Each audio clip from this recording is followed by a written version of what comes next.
Evado miadome et oyone be kobe apôtre King Joshua et mi pegbe do ede do ne toku do miabe Togo be etwa nti enyo apôtre bubuto wezo Yo. Ah omia. Ah fait fort. Yo de Yo faut que iso be do. Le komi le tukaradia. Le tukaradi. Yo comment va le do? Le do dine Togo. Amen. Enyo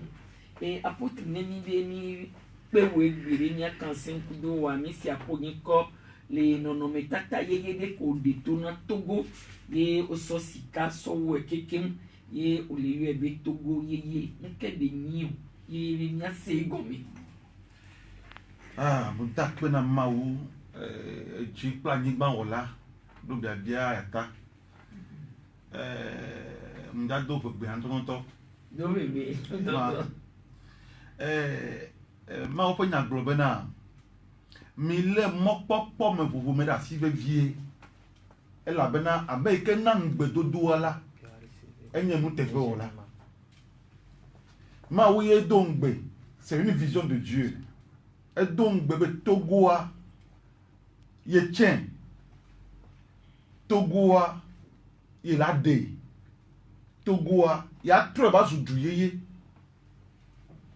le duco domaine. Wayu ebe cité de l'Éternel. Eye wayo lome be anigba ya bena la cité des princes. Yeho abe ya tro du ya bani du yeye. Vision ya ye me mule.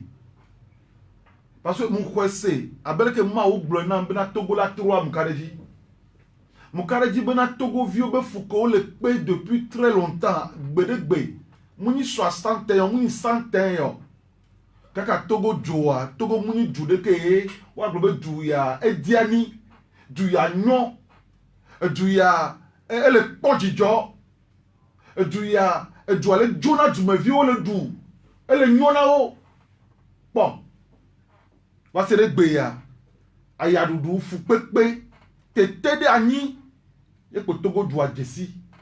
Et il faut que il va trop sous mode de vie. Na mi le doigt menene. Aya du doigt sur mode de vie. Na mi le Togo bani banji. E ma u dongbe. Yo wetona yo wel bena. Boda mi amegande dio de si atogbia e jokpoa. Mi glena mi aviwo. Eye mi avio ne glena o viwo. Eye o vio ne glena o megbe viwo. Ben nous si on est du potoa, votre vieux aujourd'hui. Nous si on veut tout vieux du potoa, vetra aujourd'hui. Nous si on vetra du potoa, abo aujourd'hui. Ben mi hamula o mi cho na favida haye yeun. Elle a bana o de le numanami. Elle a ben du quoi de va djenye du koji. Eye o gble wenka o. O gble ye vous brati o. O gble aniba. Yata mi chite mi favide a haye ye undama subena de Togo viona favi de Togo ye unti. Dama sube Togo viona favi de Togo ye unti. Togo ma ou blona ga sega men ka nyamu ima conseil mais 2018 mais ma venunye e mu ye be conseil mais pour la deuxième fois. Et ton abe Togo le Togo est immensement riche be ira Togo vo. Ye ira Togo. Ma ou blé si agbe et balé bena le Togo est immensement riche. Mais Togo vide pe ma voya. Bon nous le voya. Nous ka di le pe fo. Nous ka du me vieux le pe fou du me vieux le voya nous du be nya zu do so agba le doigt non. Mi le dit Togo et kontam le dit. Je veux un nouveau Togo. C'est la vision de Dieu. Je suis dans la vision de l'Éternel. Ma on be tamedodo de dunti. Parce que nous les mains au bois, nous si à nous be yile. Faut pas gamele. Vo di jo pas gamele nani. Veve si sebe gamele nani. Gake toto le veve se sewa me. Akomucha e ta nani. Du ko le matin no veve si sebe ka so yo awu. Gamele na kokoko. Ne zandua onkena. Ne mimi na ezandura ko onkena awu. Onmula ke ko. Donc, on est là que le Togo vieux, on ne peut pas voir que moi, que le Togo est hier. Et non, papa, Togo ye yade lekemila o kaka ebe la sunya sur lekemila o Togo ala va ye o do da si ke pon kumena mi Togo vio e to he da Christo to mda pere ni bien wa nya ya fifi ya mta Christo to de deo du ya kata amesia ba que le Togo ale ma wi beni amesia ba que le Togo ma wi wakata. Donc, au problème de lever les bébés, c'est mon année. Ameba dua, amento djanedo, amento tune. Nemi londuya, mi ma ben. C'est vrai que belle journée nous. Dua. Yo vo obo agbonwe. E mi fo gbese we bi le diviser. Mi yayi, yo vo obo agbonwe. Nu ke do nyo ya, mi ma to mi agbonwe gbara nyo. Ye mi o chama te mi ma me. E mi apo jijo na volé me. Nu ke njo. Et puis, il faut dire que bien, alors le fille est du bout, bien, il que ben pour nous jamais. Dans ma soubena, et qu'à Togo ville que peut benade. Mia ou de siade comme les blancs. Il veut te y bena. Pourquoi Samaria? Et du coup, Samaria, elle va donc y aller l'idée à fia Ben Hadad, que y a assis à tout me fia. Elle va voir Samaria avec Douanti. Et y a une doudou, les Samaria avec Bani Banjo. Et y a un mollet d'avoir vieux le doux. Tout. Aye, fiabe enyaya, ekebe to gladi ba le nyono don de pe be fio. Mu da vie so. Vo egbe ya no vie ya egbe ba da ito. Fiabe nya wani jo le gbo be situation e dépasser ma te gérer. Yo yi mo ba me gbo. Mo ma me to no be na para. E so ke bana, be la ho 100 francs. Les Samaria ba gbonu. Omu ka redio. Omu kwese. Mais ka o ma usan. Ma o mu di va pe. Pas de jori. Ah. Zanpono. Ma usa pono ena courage amedeo ko yi pono ame ko no bele tu ame ko gbe daria ame won ye wo ti te pono amene yo le so asonli be na yo le Samaria de yo la kusa va ndudu le ben ga gba sara me no yo do ifunu be du no ko mo wi yo ya be yo du ya ke mo wi yo ye ti ajo sa da wa me ye pono amene ya o ti te ku do courage wa be azonli ame ma hoto da me subere so awa otuna ma ude ma uto be for de ame o ba for de se sharo igbana ni se be so gaga igbana ni ye ben hada ko to be Israel fi aba yo Egypte to yo Ethiopia to yo ba peta de nanti amesa ma ne toro be se be si ba fo ko di no na bugo yo si ble mo da yo ble mo da yo ble mo so de pepe o so de pepe o no du do fo nwere o no du no do fo vo aba ko se ke o zan ye na du no do fo na to be ta te za ko se wa akara ma wuji be ma wo to na ye yi gba sangbe o ma wo to na ye yi o to sangbe o be mo la te to ye yi kan mi le to le Togo wa mo la te tro e mo la tro e parce que ezele pe ma te no me la amaka mani ye yo wa ani ba le ke ya to le si ke le ke ma wewe ma o pon sereji na bi te za ko se le ke ya me ya ma wo la on le Togo vio mo le Togo vio e to ne ko se le Togo ya la vale obi nya to never cause zazame pour ne pas faire de ben parce que ma ou elle du foi babo beni e ke be ya na be Yesu ne ba de abole fi nta Yesu mu ni babo va e na be ba ho nti la e se nti la do da onde nti ale nya dogbeda nya za kose nya blibona ma wu nti mya yo Togo vio mtego mya yo be amemo nya blibona nya mla nyi be chikona ni ayadudua e chikona ni fupepe ya asunene fupepe Togo vio le pe ay ko le du nya na to ko ne ga saka me do ministère de be yifie vai pera me onti yifie na ba o vai o você action de grâce le fie e mu di na saina no ko ka mo le boya no ko ka mo le pefua no ko ka mo le boya mais pourquoi Mukatio. Vo amerole ya le gbere Togo fifia, amerole no le dolfia, wa so avion so koko ijubu me. Vo amero tale ya no le doa, parastamol de kampo. Ni so me konji, ni to me konji Togo fie. E vigne le ka, e don avere be mu portier be yoko e dalfu. Ye muyi, ye mbono koko so radio ko be de honde ande wa clonel. Yoko le radio, koko le radio ko nsu deba. No suwa, ele hume. Ele zo ku de be hu. Ne le zo hu. Embe o ehun le ko la fo abila ni ça peut pas comme avant amé va faire quoi e gba ta ma na yelo kiki anu ku do wọn on va predo embe o agbe to na me ye e monsieur nkele jo ebe o mu ode pe no te hun na wa e hu gele ko le ti o mo ode pe no te ya e bo we ni pratique va atikare e ga mi a Gare pe mu le gomi. e ga ko le go mene ule ule tima ule o to e ga ko le go mene ameda et puis on sort ordonnance à page ya do e ya mudo me ma ple umbe nya ke ya famille re komule ya e famille re komule mu yo e so numero la mu ya be sa America no sio ya mu yi dokita o ka ya ole kia de America komule mi asio wore ana le pedre be hu wore le ke mi da wore o le ke na wore o ka mi akuna we e o to na be yu wa wona re komule yo si o ne pratique ya va yo la ordonnance pratique ya va wa ne ne ko la no fun ka pe la mu le gbo nde pemule yo awo ne ko ka mi akuna le nyona nu e nde pemule yo awo e be ne matin on fi akpon so la po e mu tite mu pharmacie mu so pour dans ça yi e de ne ajon se na de pharmacie dans se be monsieur o ja play pata e do e po mu kele no adia ko no adia mbe ma play pata e ba le ka le charge ko ba de se be monsieur o la play pata mbe ma play pata la ni ba ti ka le ganti so la po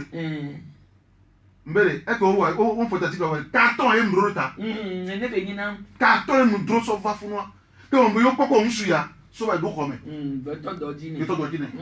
ke be le konji ya e be yom telephone ade e to na be ade ma pere yenchi be atikere pe mle so do bia o ya e be o e carton mo bi mo kan so jare ya atikere pe mle pe ne ti boba be ta ji jam le aga pro bia ja mo gboko wa musu na me le nya ba gba o be fa yom nya chu mo na be e ke ntama te we mo famille ta ne pon ba ne ba we ta no vi e du ya be viware emble problème affaire sociale les nous a tout par exemple là affaire sociale les gare me va au don le funwa affaire sociale ko pe nti e mo don mo fiere nte ke mo ko don do sa na ne ka re fan ne ya wa te pe na mi antia donc ma wu ye wo ware faut que tout le pe sur ne benade to ne va du ya me na me be to be jena de no ba priorité a me be to be jena anu ka me be to la du la do fo de ne ba priorité le que tout le monde va la trop droit de pas une priorité le Dieu avec l'intime de Togo ya hors de l'humanité ba me si amene zen me si amene mo ko be ni le nyasi mi le pomo na mawu be la nami ko se la signe be Togo ya la trop ko se la signe be na de amere ko ba yo mo le Dieu no ko se wona signe ne be ovo de gbe o le tout le no o do mo do allocation de la bano e ga la bano wa mu ko se be la Togo ta mukare jime la Togo mukare jime de vieux photo mere ela ko la gal Togo mukare jime no jine vitala jime Togo de ela ko parce que ma obéi le Togo est immensement riche c'est ce que je dis toujours le Togo est immensement riche c'est que moi le gouvernement donc Togo de trois et ben vision mule mo be vision mule mu passe ma odoro yo enyo apotre akpedo no me de o kikita o le gbon Togo abe totro mi la po mo ne va na ge me ne ba tro fifi be enyame ya esoke gbana ya gbegbe o gemi o ma glombe bible glombe na ngbe dodo a rede ngbodo me ya be posinu ela bana me ya flano ela va me ta mawu enye mawu ke ye mate blame o mawu mu blenpo na mawu mu blenpo mawu blenpo na produit anti do to nya ya 2015 ngbe bayi on va dollar bateau 2015 ngba to banya bayi ngba 2015 ngba 2016 ngba 2017 ba do ya to le joame ma wuda ado ya bo ado to wa to be bo ya so ye o ba hun to bo parce que nya te pe le bo agbon nde pe mu journal mo be ngbodo mo bible agbon na de nous a lamentation de Jérémie chapitre 3 il est bombé oui on peut voir verset 33 car ce n'est pas volontiers qu'il humilie et qu'il afflige les enfants des hommes quand on foule aux pieds tous les captifs du pays, quand on viole la justice humaine à la face du Très-Haut, quand on fait tort à autrui dans sa cause, le Seigneur ne le voit-il pas? Qui dira qu'une chose arrive sans que le Seigneur l'ait ordonné? N'est-ce pas de la volonté du Très-Haut que viennent les maux et les biens? ma ou belo mbetona ye nu begle fana ma ou ke de na mo ke wonu nyenta fana no na nu begle le fare o le bo ambetoni je sebere no ka mu le wo e nu begle na le ba no ka le jo le jinye no ka agbe ka mu le no e nu begle na le jo et depuis année passée il me le blanc bena nu begle su be ya jo le tego c'est malheur sur malheur o e mu le blanc be ya se me jira ba se mu do so bibi be nyade mo ho le fi o blanc wa yi yewa e bele jo cha yewa donc so bibi nya ka février me le nkeji be me ko ndo do pe o do kura me do pe le bena do pe wa parce que e mu be to no ke mo be so baranya dia e ja mete économie à terre e ja mete économie parce que do po bisoare e jo le ko ya na si o bisoare e jo le ko ya donc to ke mo so no ka ti mo lo le to ra mi nero nya ji e gome ni na de kura ma na de pura ma we no ka na to on le va donc na si ke injustice le te de anile na si ka me be nya to va o si am de to ya me le se me le de hu be ka hono ma we hono hu ka be so o si le to mu ye wono va we ye we mu ye wono va we ye we mu ye wono va we ye we ka be tie me e ka be so hu be ka hono mu de ya ma we hono e ma wo duna be hono bia na be hono et c'est bien quand tu as les mains et on bien bah je le dois y avoir les feux fouadés toi on a marqué pour le maintenant mais bien moi bob les soa et moi ouais les on ne peut voir ni on t'a mis victime si bien mais qu'on t'a belé blia kenenia ne ma wone ma ne ma uja ke tono tudere nglo ba me ale vo et on c'est les ni ou ya nene ke de po be amanu be me ya e ba de si amanu be ngonu amanu be me wa e ba de si amanu be ngonu ba me ya ke ya nu ya ke jo mo mlenu ka me ya me nya me be parce que bena ma ko mbra ya me ke mo lo ma ko mbra na e ma de ameske mo lo ma de me nya me ke le lu ala me ke le gbe yo ke so ye ma wo tobo yintia ma bro wa da mere le melo alo aso amere awo ne to ge gbe va juji po a ne fia onu David onu wa lo David onu wa lo ame so 13000 ko aro aha e be nto e ma jo wumla yo a enye onu fo e no de agbenye jo e da ti ju ko e e onu fo ta ne ju ko de be plo lo onu fo a atu mo jo ke na fia o kene po mi la tui ne be le won ne si ale won si o le popo me si o le ntira me ne o le ma na me le ke le representer mi le onu gbe gbe ya ngbe gbe le e ba na yi ne be le won ne na me le onu nyu echa nu nyu ala kore mi aji ya ira la fa nyaji mi akpo gomele me enyo apôtre ko le gbonya le ki fifi ami va ko edo de sibe aya dudu ajo va le hihe progodo akekeni eye adoto to amuni togo le kai betolo le keni la tense igomero togo to par rapport ne du côté auto nous que les jolé ya me fifi opo ma wo dodo de que ya me beto mnyon Dieu veut changer la destinée des nations ma on dit be atro du ko fe so me bon via impérialisme ma o kenane hein impérialisme ma o kenane be veneme parce que par exemple Roboam ça mon bébé Roboam que be du fia de toi te pe ya mbobo roko yo ke mbobo roko ezu amega ho ebe ya amega ho lo de vieux so bobo roko yo lo de vieux bobo roko nchi na amega ho jo bele wonu ko mu jema unu wa ba via ye ma u do chema ija do de na bele do de benade be poda mana shishak ke ni pharaon Israel be Egypte be fiwa ele wa jemiaji ba Jerusalem ba ela bena mi kite mi le wonu macho le to ame fifiade ebe la master du pian to tien ame ve ko bebre ame wo so na me ye wa ame ve ko ko Jeroboam ko ame wo patia mu je la hon to tien wa ye wa ke mu je la hon to tien donc enu wa par exemple e gena nke bana ye gena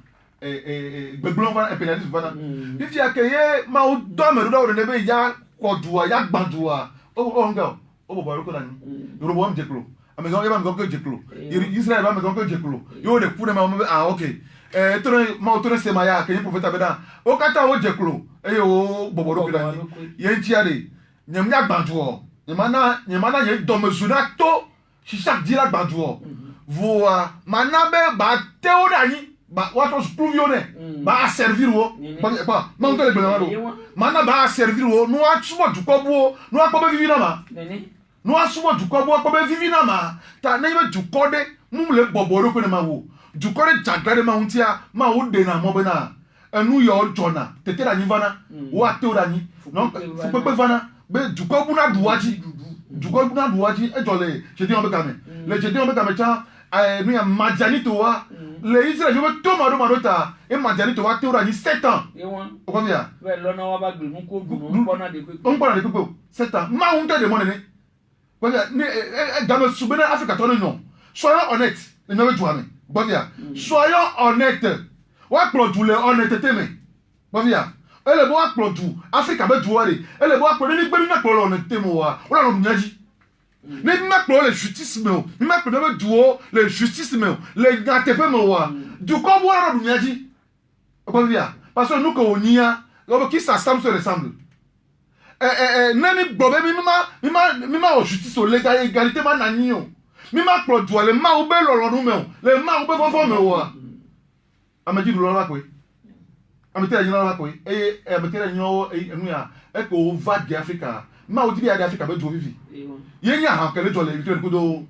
enu do me ha kele joa c'est pour libérer l'Afrique au fait ma o do bena ya libérer Africa il y a des Africains la amete la nyito wasime donc africain on be je na be wa saisir l'occasion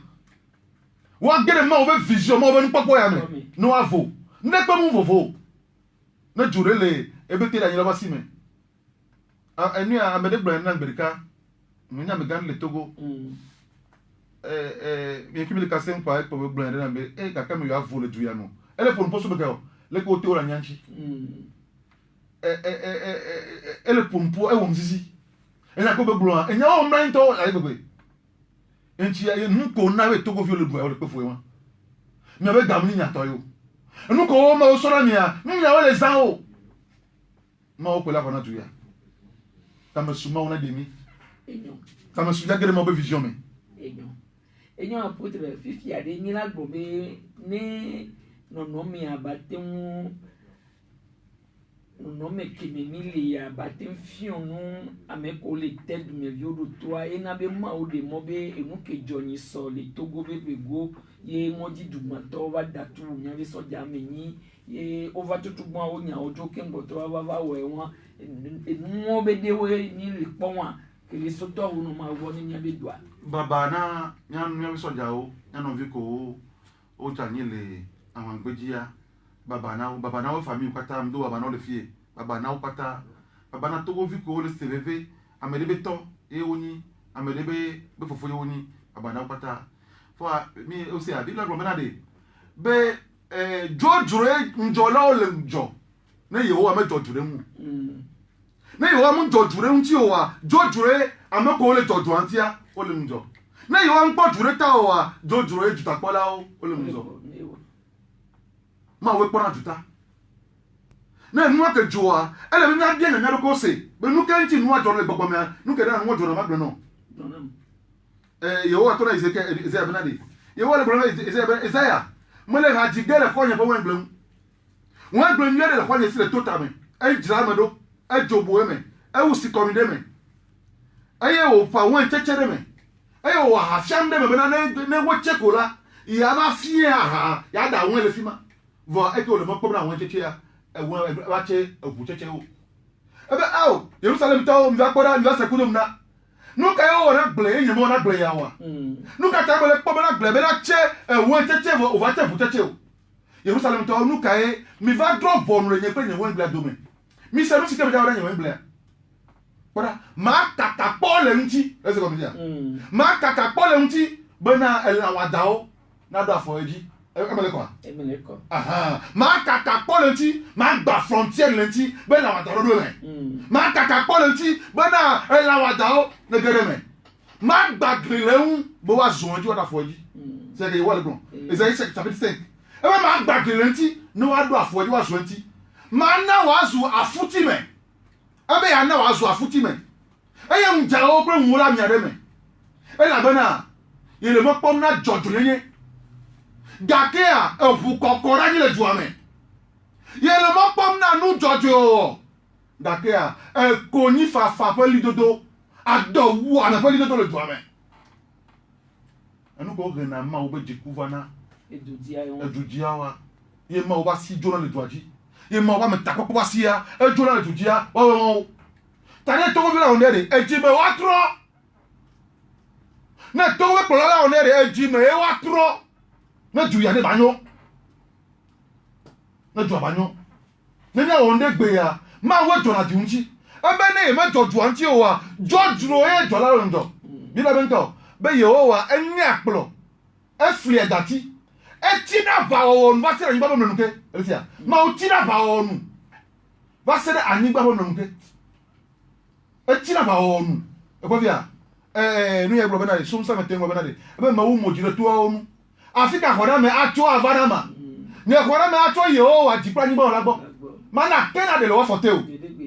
e kwa mana kena de lo wa fote o e la bana nwo ojola mo do akole o aye mo do lo ha o ye o wa anya nwo ojola Yehowa anya wo vovoli lo ndu sime ere madu ole nkeke me o ye le ti amadu ole sanu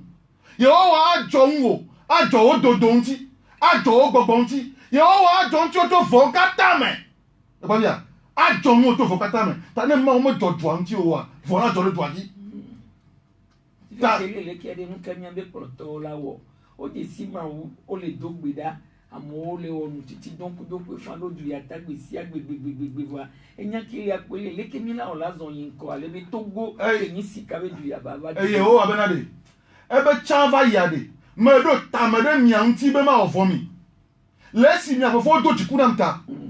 ke azua me do ma onunani nu se o mi ola wo yin si amesi amene to na tepe na pe hadi na tepe to elia amesia mele tonya tepe na hadi mi drop onu le nti fa fa lo nya pa blow me mi ngala mo otu ngala mo lo mi drop onu nti fa me un jugé dans vos portes en vue de la paix mi drop onu nti fa mi ngala blow me mi gale mi anore do me o mi gale mi anore do mo politique o to wa américain adversaire politique et nos ennemi politique le Togo na mede politique abeja be do parti politique abeja do parti politique egbe ya Togo to eni be ennemi amé azo eni be ennemi parti eni be ennemi parti eni be ennemi voir le ponyam c'est parti politique le politique ponya gome adversaire politique amu ennemi politique yo nya na nyi ate du mufa nya na nyi do du ate jure ka me le jure kai e kwa ejua de kai chantare mi be yo le ejua ta mi be yo le play ni dem rosu eni mi le jua mere mi le ke jua so le nkoro alo ni le jua nzo ngoto me parti politique ko gbadu ya lo parti politique le melo ni apa so ta mi le me parti politique ta le melo o gbadu ya na ke gbadu ya lo na ke na to ko le ban na ke le gbadu ya parce que do to no emi ya egbe ya to ko fi o aje ko le egbe ya o lo aje be to ni lo parti politique ma je o le egbe amekela nota amekela honyi ko gan ye won amekela ba no asipe me a ye won e ko via e ba jole boy for bi do nto be afade pepe ye yeso egbe be edusi adu ape si ape ike roam si roam ke ti tere to ko ntia me no na nyi ogbana e kwa e to abati da nyi olagba via ame ya be ye Saint Paul Globinade Saint Paul Globinade Corinthians benade e be ise wa be nko be ekeye ye va ye mate ponfona o sebe gbogbo me wo ne o ela be na e na onu chi wonu me ndu se se o npo se un hade kaka ya ponfona se gbogbo me ne o ela be na ziale ke mama un vava ejere le wa domere de me nyum ti la me onye yo le so le ti la me wa ela be na amegro be na nya Paulo to menye amegro nya Kefas to menye amegro be nya Paulo to menye e be Paulo o tena ti to ka ti nyata allo Kefas pour nyata be ya edonu Apollo dechi ma were na ochina ameke donu wa me na de ke o ameke uchi me na de ke o ya ke ma o ke na na china ye nwa egbe mi be car egbe mi be UFC egbe mi be CDPA egbe mi be uni egbe mi be DMK Via to wa le atodo mi to wa atodo wa mo to ame edu me via le pafu o obligé o le to le to ame va mi le parti politique ba jire o bo to bo ke mi be na dia to wa le mi la jire o le gbo mu le je mi ni fi ya be mo le je mi ni ya pas simple be de vieux be ne jare ke mama le ni adome mi tele o de ta mi ta go do alo na de egbe no duare ye gbo bu de to mi tele o de camera de edu ane nyo ame sia ame di ntɔtɔ ebe parti tɔ gake me togo la dike ma ŋtse mawo kpe la de togo lo togo viwo be dzia wone to ɖe ma ŋu bɔbia pisalo mo de gblɔ bena de ebe kpɔ ɖa amegbetɔ be xɔ na me mele ɖeke me o mawu nya tsɔ ɔkalẽ eye anya vu si miaƒe ketɔwo dzi ta nu ke lia de togo tɔ ne to ɖe ma ŋuti nya mawu nyea apostolo king me mawua ela de togo meka nu ke la dzɔ ela de dzua meka ɖe dzi ela de dzua edu ya la kpɔ de de. Apôtre Vivia Kebele Eleki a dit de Sikaye, Pom, Ménamissi, avec une biosan et Nessi, Togovio Nenia, Kudo et Douabe, Proton, Nenia, de Sikaye, Messia, Mela, ou les Bakpadi, les postes Québécois à checker les Sia, ne Togoye, Abasumia, Sina, de Wame, pour Fouquet, Banoté. Nous vivons le cas, les niveaux. Yeremia et Tona, Zeki Abena, Megano de Kofremont. Là, c'est où Dia Tona, Megano de Kofremont. Du que corruption les douarasia les que doit la caillou corruption les douarasi du que corruption les racia ye nyampo nous que le tabu waso anti corruption a me ça me joue les fifi a moi 200 000 dollars le réaliser milliards nous a moi 300 000 dollars le réaliser des milliards nous c'est qu'on peut galer. Est-ce que enquête de temps de Duyame? Benade, wale a me kole fi Dua bega. Wale wa. Akeme amo le don po gala pratique. Ba amede ya ele fi Dua bega le la do nu gomen. Aore. To vie peut prendre conscience en zone. O kele fi Dua gari. O ele gbe Dua we na Dua ble yin ko. Ewo kele fi Dua kele détourner Togo be gari. Ewo na Togo le gba, ewo na Togo le ble. Ewo na Togo fi le kpef wo le doya. E no ro noté. Ele be Togo fi kele chite, no corruption ti Togo vi de pepe. No la chite no corruption ti. Togo vi de pepe. Ke nyame ma we wo ji popa yimba, e gbereka amegbeto da ma wo bo, ma wo da do kojo na amegbeto gbereka. Ma wo da do kojo na gbereka gbereka. Est-ce que mon conscience l'été au bon abe ma ou de la bado kojo ara me do le on ma wa di sigbe sigbe o ni o me ron da ma wu le o de ni ba me ono na gale ke juro ro enu ya gbo bena de nya gbo bena de be de ka pi du agbe wonu si o wo jijuro wonu si o joji na o vonye bena ye o wa le oge ava vonu le si o katata ani ba mo le pore bon amede wani ba ne ndokusu ne nke te me sai baba na de enu ya ne sala do nlake ya we amado abere do ngwana ma we amado liade ma obuna benade kekia yo toelo aje ma blona obe obi ma we wo kekia enyale si o ebenu katano ma we wo kekia titola zuomeno omeno la zugato mawe nana ezala donu lake dokusula wani la chon yeke nana mawe nana nkena ina ndokuzuna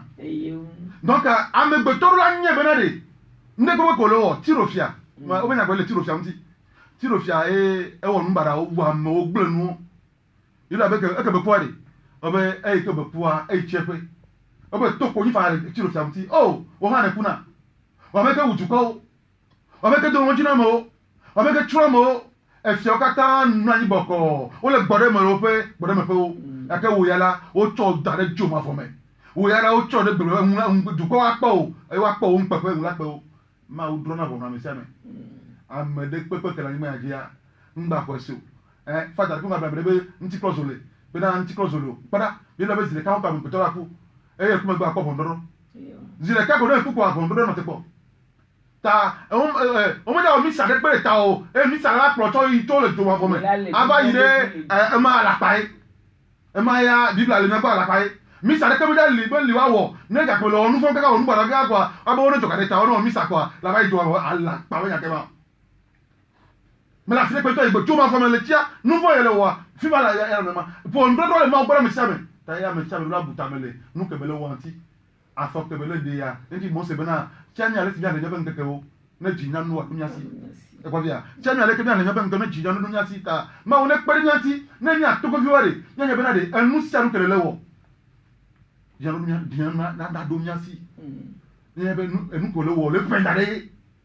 la bangi o la bangi ma o bi le be ma o mena na do ha re ta o ala ba nu si ka mo to fa na la e ya pe wa ne ameke famde be ntira me la anye gbegble to be ntira me aka ameke famde gbogbo me la anye agbemafo atu gbogbo me ta enu ka mere le fande enu ko le fa o la ne amere ko bi la be ne ameke e po gavo a edamu ni toto fi jo be gare e jo mi toto wa ele abe tegli akokro ke fofi va me de razia.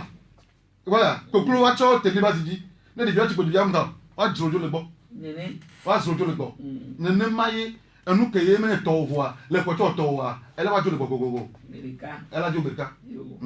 enyo to to vi ave no bi to mi kan singba kudo apôtre Joshua le ma u ben popo dingo ki be sonne kudo togo mi abe duanti ye be brona ko ninia egbe ben kiki ami egba troba la to ba de ndo mi na mi so kudo togo yeye ke le ma u to be nu popo mi le ke mi la gezia e ba se mi le kan kudo apôtre nenya de le fifi ye ni si be togo vione ni mi la le do asi le un popo yeye de ngo ya mi ade nya kemi la le da si nyama yo togo vi fifi be mi va nenya oleke mi va nya oleke o bonu ke ma gbron togo vi le pepe kele sin ko nga popo ya me iwe ga me su nya za hose ga me su nya so po no ba zon le togo ga me su nu ke po no onwo ye Samaria ndudu va ga me su nyo nya yo Yehowa jikwa ni ba ola mi su mo yo be Allah to su bo yo be ma o so polisa alumema ga me su be nya we ne mawu ne ba pon be na duya ne fu pepe ne ba no tele duya me ne togo vi le pepe ba te vo ne ametia me some ba te no ametia me se duya me togo vi me le obligé wajo insode mu robi data pe bo ma dun kunya ngbele message ye mi so mma ipare epo apito Yusufa gbonye ke wa gbonye le to bo le lobo ya ebe de fion ne eklom le mi le so togo wa mi le po se be ke ko do avion no po mi le pere ke po a be na de to na togo vi be na de o me hia be wa iduwu mo anyi gba yaji e ma yera wole amen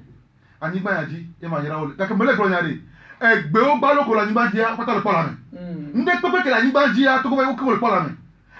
si yo go ona yo prepare pola me dia si yo wa nyakpo o si yo nyakpo enu pata le nyakpo enu ko ke le pola me le doa me to egbe pata le pola me ebe anyigba ele gbon anyigba yaji to no ba anyigba yaji e ma yera ole to no ba anyigba yaji e ma yera ole to no ba anyigba yaji e ma yera kaka de bonfo anyigba yaji ma yera ole omo hiala ya fi le pe yaji do ona pata la anyigba yaji be anyigba yaji ma yera ole ne ma gro na mi wa anyigba yaji ma yera ole eke enu ya 2020 me won emu itoji gari me ta mi toji ya emu dogbere ka 2 heures du matin e mlani ya enu tutu gba to ke mo gro na ma ibe le Togo va surcroître amen le Togo va surcroître la podji ojiza le Togo va surcroître donc mo popo mo na npe na me ah o bidio ntia mi azopo no ba zonli ntia na ate yo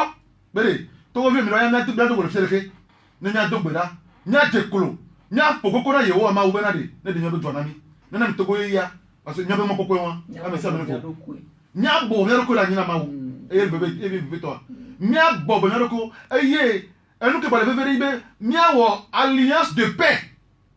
ya Abraham ni bo gbe ade o if tu wa me le gbe ya nya wo alliance de paix kudo ma no de nia nous allons tous cultiver la paix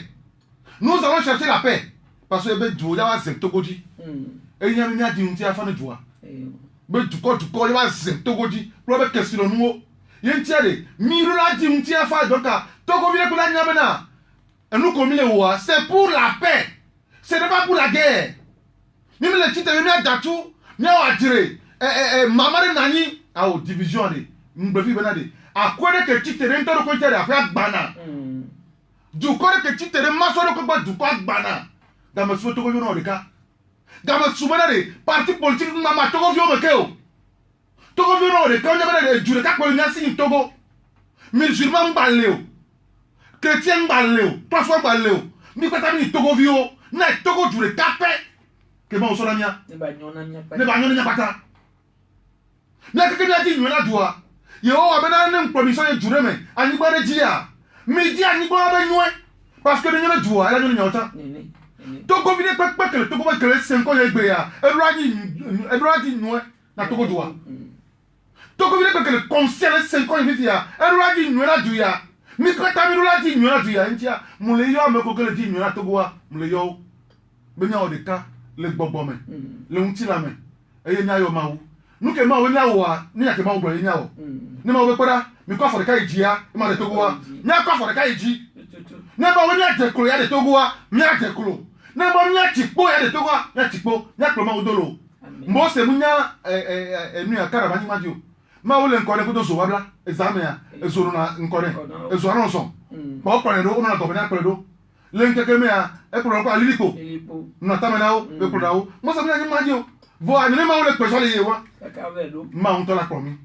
le ke nya o kaka gere Togo ya me ya ma wo ye wo wa se bot ike ni zeme la ga ke me Togo ba ni ba ke le po Togo ba ya dudu ke be le gbon na e so vie po Togo wa e la so tibo nyo to na me ya ma won la po Togo po me na mi be la provincia mu le yo be mate yo Togo vi kwata na mu yo wa kwata no to so no to na mu ni pastor ke ye chitere amerenchio awo ne mu chitere amerenchio ne mu chitere e me ba jiru njilo ne mu chitere nu ya toswa renchilo kito renchio ma doke ma udoma Togo be doma udom Togo renyo Togo doke ma udom ya ye wona mule toji ni so de nku fi mule toji kwa mule togbeda mu ke joshua mule kroji le togbeda e Togo be drapeau a mule rasi ele tamena ke mule togbeda le du attaque ka kwa onya satana pon kodam le ekroji ebe king onya king onya wole chingbe ya wole chingbe o kare Togo be nyanchi pa ferora ami ami ko ba ko ja ferora mi ko le bowe to king wonu pe ya on le pe ya e won po ya nya wa lo e so do na nkume na mi aso de jila me po on le pe ya on ko mo jo bo ko da si pa Togo be nyanchi na afero embe tera le bon satana e doke ma udon ya ye wona e doke ma udon tan emle o e doke ma udon ma be Togo ni pa emle o lo enyo todo vivi awino awito mi se pastor King Joshua be meli okudo mpopo yeye ke Togo mo so ne kudo Togo yeye nti e doda si be ni pon meneni Togo vi opata nkan meke nkume oni kudo subo ke mele kudo hose ke lele asiwa lu ke ji o hose voa Togo anenyo ni mi apata mi anu emi nde ka ke mulia ipo ni be nyana nyili nti fafa me kumya no ne o nyano drum ono jojo ene nyano ne o mingba no tafu nyano ne o mingba no te nyano viodo to afiko le one ne be no le a ne tipunwa to ameko le ono akudo le seveve le na le to ono hoya